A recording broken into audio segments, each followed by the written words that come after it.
Good morning student.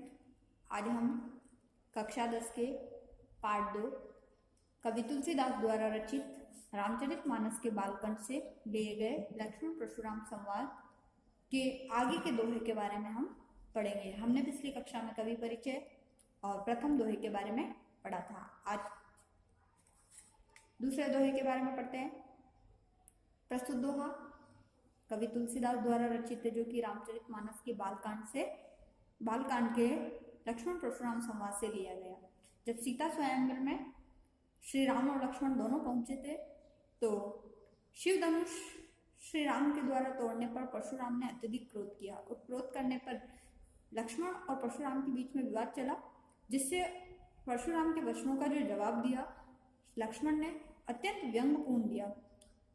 तो परशुराम का क्रोध अत्यंत और बढ़ गया और बढ़ने पर भी लक्ष्मण पर उस क्रोध का कोई प्रभाव नहीं हुआ। इसके बारे में हम पढ़ेंगे। लखन कहा हंसी हमरे जाना, सुनहु देव सब धनुष समाना। लक्ष्मण ने हंसकर कहा, सुनिए देव, हमारे लिए तो सभी धनुष एक समान है। का छति लागू जून धनु तोरे, देखा राम नयन के भोरे। और झून मतलब झूना पुराना, और क्षति मतलब नुकसान हानि। पुराने धनुष को तोड़ने से क्या लाभ है क्या हानि है ये तो हम नहीं जानते। देखा राम नयन के भोरे, नयन मतलब नया, और श्री राम ने तो उस धनुष को नए के समान, धोखे से नए के समान ही देखा था। छुवत टूट रघुपति न दोसु, मुनि बिनु काज करई कत रोसु। और इस धनुष को, शिव धनुष को छूने से ही, रघुपति के छूने से ही, रघुपति मतलब श्री राम के छूने से ही टूट गया, तो श्री राम का इसमें कोई दोष नहीं है। मुनि बिनु काज करई कत रोसु, हे मुनि आप बिना कारण के ही क्यों गुस्सा कर रहे हैं। बोले चितई परसु की ओरा, रेसठ सुनई सुभाव न मोरा। बोले चितई परसु की ओरा, और परशुराम जो है अपने परसु मतलब जो उनका फरसा था कुल्हाड़ी, उसकी ओर देखकर कहते हैं, रेसठ है दुष्ट, सुनी है स्वभाव न मोरा। क्या तुमने कभी मेरे स्वभाव के बारे में नहीं सुना। बालकू बोली बंधु नहीं तो ही, तुम्हें मैं बालक समझकर, बंधु मतलब नहीं मार रहा हूं, छोड़ रहा हूं। केवल मुनि जड़ जान ही मोही, क्या तुमने मुझे केवल नीरा मुनि यानी मूर्ख मुनि ही समझा है क्या तुम मुझे बिल्कुल मूर्ख ही समझते हो क्या। बाल ब्रह्मचारी अति कोही, विसव विदित क्षत्रिय कुलद्रोही। मैं अत्यंत बाल ब्रह्मचारी हूँ, अत्यंत क्रोधी स्वभाव का हूँ, विसव विदित यानी कि विश्व में प्रसिद्ध हूँ, क्षत्रिय कुलद्रोही, द्रोही मतलब दुष्टता, शत्रु के कारण।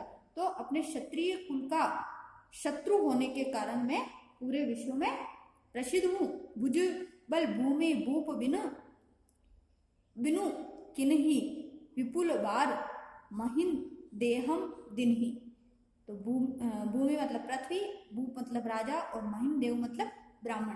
तो मैंने अपनी भुजाओं के बल से राजाओं को पृथ्वी से रहित कर दिया, और उस पूरी पृथ्वी को मैंने ब्राह्मणों को दे डाला। कई बार उन्हें, विपुल मतलब कई बार मैंने ब्राह्मणों को दे डाला। सहस बाहु भुज छेद निहारा, परसु बिलोकु मयुप कुमारा। हे राजकुमार, सहस बाहु मतलब शत्रु बाहु, भुजाओं को, छेद निहार मतलब काट देने वाले, मेरे इस फरसे की ओर देख। मातु पीतही जनी सोच बस, करसी महिष किशोर। हे राजा के पुत्र, क्यों अपने माता पिता को चिंता के वश में करता है, उनको चिंता के वश में मत कर। गर्भहन के अर्भक दलन, परसु मोर अति घोर। परसु मतलब मेरा जो ये फरसा है ये बड़ा भयानक है, अत्यंत घोर है। इसके प्रहार से जो गर्भ के अंदर जो बच्चा होता है उसका भी नाश हो जाता है, अर्थात छोटे बड़े किसी की ये परवाह नहीं करता। तो किस प्रकार से लक्ष्मण ने तो जो उनके परशुराम के क्रोध को व्यंग्यपूर्ण वचनों से बढ़ा दिया। उन्होंने तो अपने साहस से उत्तर दिया, परंतु परशुराम ने अपने क्रोध को अत्यधिक और उनके वचनों को सुनकर बढ़ा दिया। और इस दोहा और चौपाई छंद का इसमें प्रयोग हुआ है। फिर जाना, समाना, तोरे, भोरे, दोसु, रोसु, इसमें अनुप्रास अलंकार का प्रयोग है। और वीर रस है, ओज गुण है। आगे देखते हैं। बिहसी लखनऊ बोले मृदबानु, अहो मुनिसु महाभट मानी। और इनके वचन लक्ष्मण ने परशुराम को जो उत्तर दिया वो बहुत ही मीठी वाणी, मृदवाणु यानी कि मीठी वाणी में दिया। अहो मुनिसु महाभट मानी। अहो मुनि, भट मानी मतलब महान योद्धा। अहो मुनि, मुनीश्वर, आप तो बड़े भारी योद्धा समझते हो। पुनि पुनि मोहि दिखाऊं कुठारू, बार बार मुझे अपनी कुल्हाड़ी दिखाते हो। चहत उड़ावन की पहाड़ू, और ये तो फूंक से जैसे कि पहाड़ उड़ा देना चाहते। यहाँ कुम्हड़ बतिया को नाई। कुम्हड़ बतिया मतलब कच्चा फल, किसी निर्बल व्यक्ति या के बारे में कहना, कमजोर व्यक्ति के बारे में। तो लक्ष्मण कहते हैं कि मैं कोई कच्चा फल या कोई कमजोर व्यक्ति नहीं हूँ। जे तरजनी देखी डरी जाही। तरजनी मतलब अंगूठे के पास वाली उंगली, जो कि आपके अंगूठे के पास वाली उंगली को जैसे कि किसी को देखते ही जैसे कच्चा फल उसको देखते ही मर जाता है कमजोर व्यक्ति, तो मैं वो नहीं हूँ जो आपकी उस उंगली को या आपके इस फरसे को देखते ही डर जाऊं।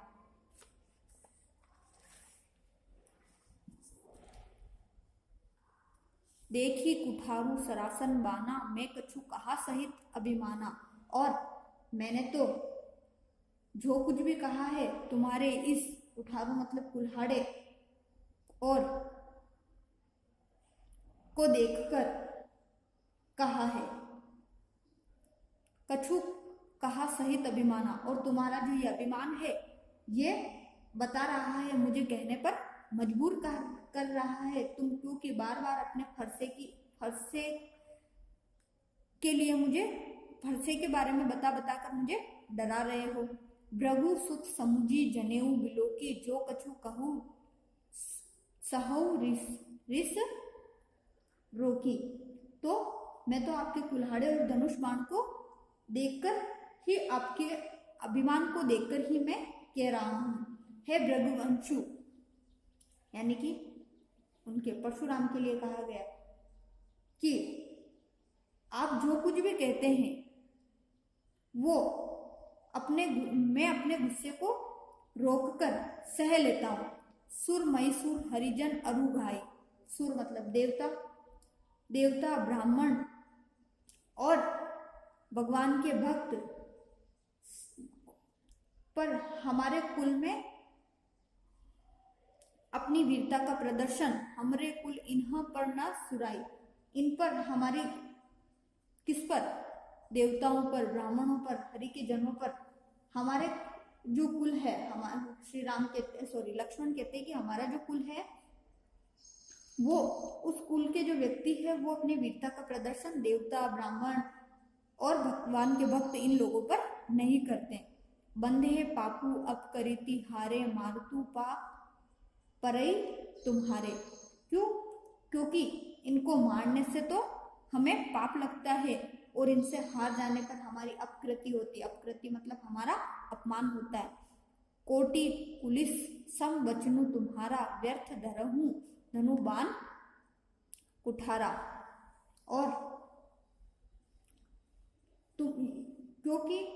क्योंकि आपका तो एक वचन, कोटि पुलिस मतलब एक वचन जो है वो करोड़ों वज्रों के समान है।